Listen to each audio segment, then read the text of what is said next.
This video will discuss some of the additional and enhanced functionality within SIM 200 manufacturing.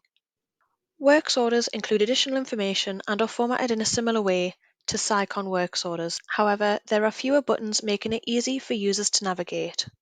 The Needed By option shows the sales order, works order, or project the works order is linked to. The demand is shown in an easy-to-understand format with radio options to filter the list as required. The View option allows you to view the demand form for additional details. As SIM are manufacturing focused, their works orders contain features not currently available in SciCon manufacturing, such as the ability to display the carbon footprint of the finished item.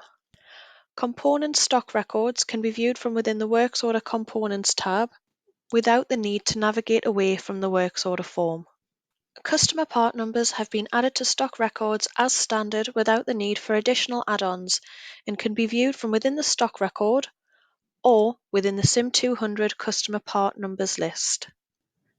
SIM 200 manufacturing also includes additional list views such as the SIM 200 bill of material list.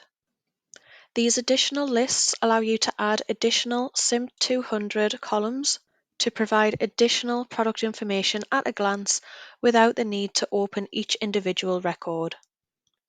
Audit logs are available within stock records, bill of materials, works orders, sales orders, and purchase order transactions.